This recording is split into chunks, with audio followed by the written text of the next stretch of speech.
Hello दोस्तों, मेरा नाम है स्नेहाशीष पाठी। आशा करता हूँ कि मैं आप सभी को दिखाई दे रहा हूँ अच्छी तरह। तो फिर हम इस वीडियो में डिस्कस करने वाले हैं 38 नंबर क्वेश्चन, जो कि स्तूपास। स्तूपास क्या होता है, उसका इम्पोर्टेंस क्या है, और वो कैसे हेल्प करता है। मीन्स हेल्प कैसे करता है इकोनॉमी बढ़ाने के लिए। इंडिया का इकोनॉमी कैसे बढ़ाता है। अभी if we discuss about the present scenario of how economy is being developed, economy is being developed by the external trading purpose, exchange of different countries with us. So this is how the following stupas have been mentioned. This is how the following stupas can be we can say that can be made as more famous all over the nation, or all over the country, all over the world, we can say that, not country. So which are the following statement about the stupas? So according to the stupas, which are the following statement is the correct statement? अगर discuss करें तो इसमें से option number 1, option number 2, कौन सा option correct है। आप इधर डायरेक्टली आंसर भी देख सकते हैं कि नेदर 1 नॉट 2। इसमें answer 1 and not 2 are the wrong answer, both are wrong answer. क्यों रॉन्ग आंसर है वो मैं डिस्कस करूंगा। Sanchi stupa is considered as the first stupa in India. अगर देखें सांची स्तूपा को क्या कहते हैं, फर्स्ट स्तूपा बोल के पुकारते हैं या फिर मेंशन दिए हैं, जो कि ancient archaeological India means archaeological India के दौरान सांची स्तूपा को considered as the first stupa, जो कि रॉन्ग आंसर है। तो उसके बाद बृहद स्तूपा, जो कि मध्य प्रदेश में सिचुएटेड है, was constructed by whom, पशुपतिमित्र Shunga. सो पशुपतिमित्र शुंगा के दौरान ये बृहद स्तूपा या फिर बृहद स्तूपा का निर्माण हुआ है मध्य प्रदेश में। ये भी रॉन्ग आंसर है। क्यों रॉन्ग आंसर है वो हम डिस्कस करेंगे।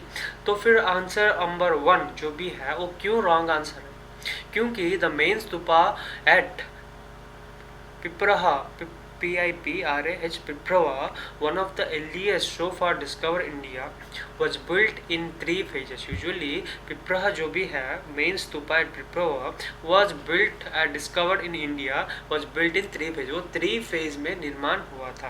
In the 6th and 5th century BC, around the time of the death of Buddha, okay, वो 3 फेज में वो उसका निर्माण हुआ था। कहाँ पे? At Piprahwa, PIPRAH, Piprahwa. So उसके बाद it was raised by building up the nature earth from the surrounding area. Okay, it was raised by the building up of natural earth. So natural means according to the calamities it has been raised up by the surrounding areas. So Sanchi Stupa was built during 3rd century BC by Ashoka. Usually Ashoka के period में सांची स्तूपा का निर्माण हुआ था, जो कि 3 phase में रुक गया था। मीन्स 3 फेज कंप्लीट कौन किया, वो है 3 फेज सारा का तारा 3 फेज वो कंप्लीट नहीं है, ताकि मीन्स उसका फाइनल लुक कौन दिया, अशोका दिया 3rd सेंचुरी में। ओके, सो उसको हम क्या बोलते हैं, सांची स्तूपा भी बोलते हैं, जो कि the main stupa at Piprahwa में वो स्थित है। और इसीलिए जो कि सांची स्तूपा को पहला नाम दिया गया, फिर फर्स्ट स्तूपा के नाम दिया गया इंडिया में, वो गलत ऑप्शन है। क्यों गलत है वो आप इसमें देख सकते हैं या फिर अंडरस्टैंड भी किए होंगे। तो उसके बाद हम जाते हैं बृहद स्तूपा में have been built originally by Ashoka, में have been built originally by Ashoka in the 3rd century BC में वो कंस्ट्रक्शन किया गया था एंड रिनोवेटेड बाय पशुपति मित्र शुंगा के अंडर वो रिनोवेट हुआ था, मीन्स रिलोकेशन हुआ था। बट उसका ओरिजिनल मैन्युफैक्चर या फिर कंस्ट्रक्टर कौन था, वो था अशोका, लेकिन उसका रिनोवेशन कौन किया, वो है पशुपति मित्र संघ, ना कि वो बिल्ड किया।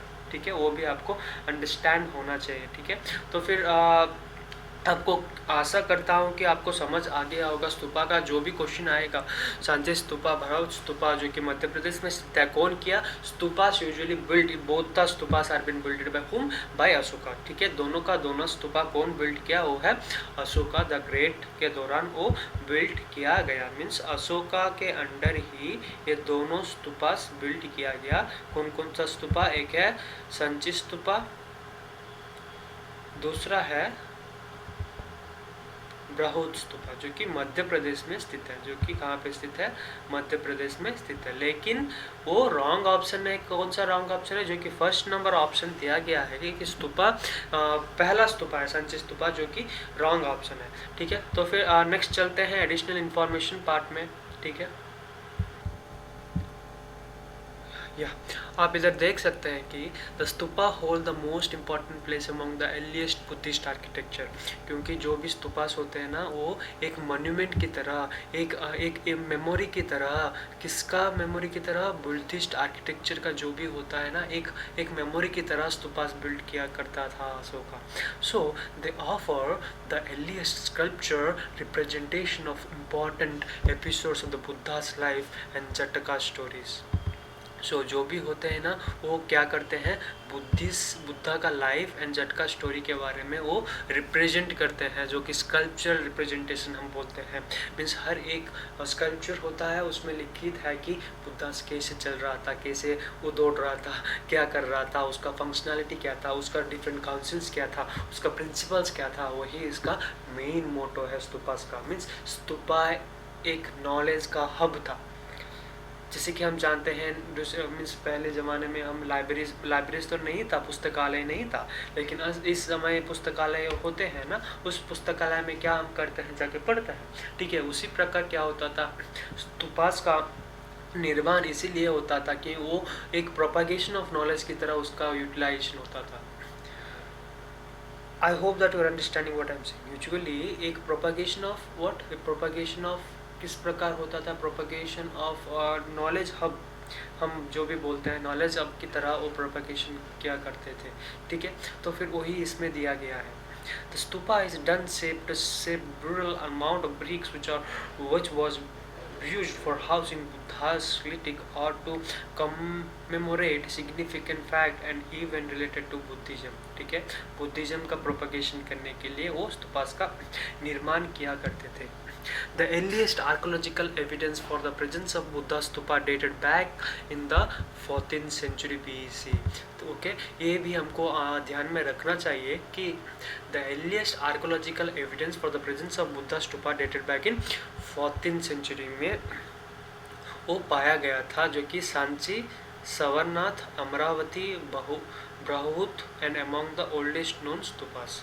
ठीक है, वो सारा ओल्डेस्ट नोन स्तूपा माना जाता था, जैसे कि सारनाथ है, अमरावती है, बृहद है, उसके बाद सांची है, जो कि स्तूपास के नाम में, जो कि Buddha dated back okay in 14th century में वो पाया जाता था, पाया था, जो किसके अंडर, ओके, आर्कोलॉजिकल एविडेंस के अंडर। ठीक है, ये archaeological survey of India, ASI भी हम कहते हैं। ठीक है, उसके बाद कैरेक्टरिस्टिक्स ऑफ स्तूपा, उसका मेन कैरेक्टरिस्टिक्स क्या होता है। एक स्तूपा अगर हम बिल्ड करते हैं ना, उसका मेन कैरेक्टरिस्टिक्स यूजुअली क्या होता है। सो आप इधर देख सकते हैं, पढ़ सकते हैं, मैं आपको एक्सप्लेनेशन दूंगा। तो उससे पहले मैं आपको पॉइंट वाइज नोट भी करूंगा कि कौन सा पॉइंट इंपॉर्टेंट है।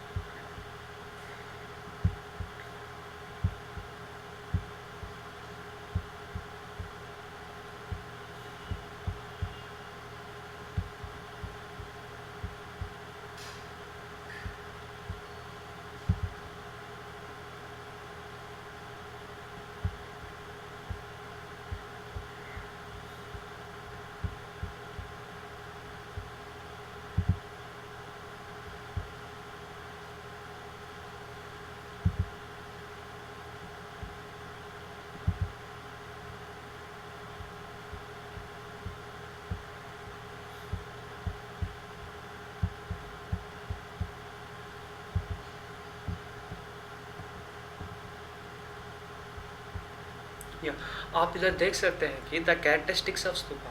So initially mould of mount earth to form the core of stupa, usually due to course of time the earthen mound is encased in bricks। usually बहुत strong बनाया करते थे माउंड करके, earth, mound of earth, okay, mounts of earth को वो एक place में लाकर वो अपना बेस बना देते थे।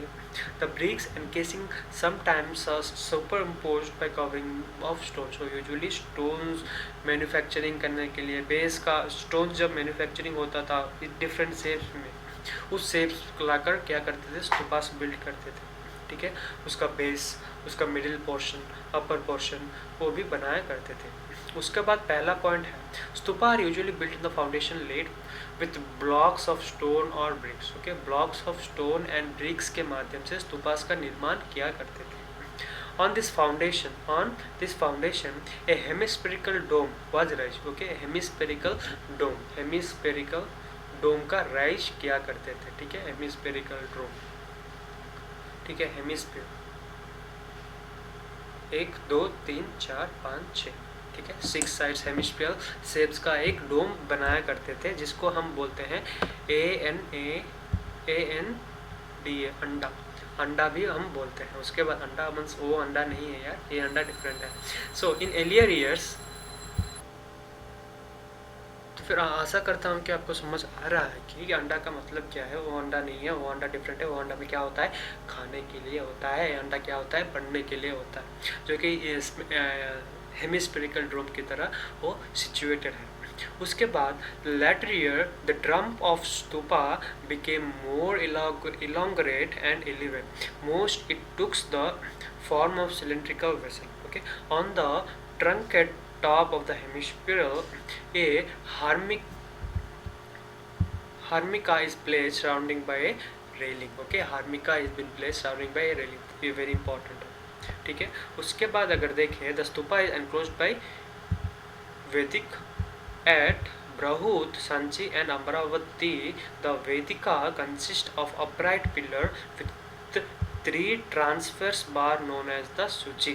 So 3 transverse bar को हम क्या बोलते हैं उस समय पिलर्स में, वो है सूची बर के बोलते हैं। उसके बाद the railing is provided with 4 gateway. ठीक है, हर एक रेलिंग का 4 गेटवे बनाया करते थे। ठीक है, तो फिर यही है कैरेक्टरिस्टिक्स ऑफ स्तूपास है।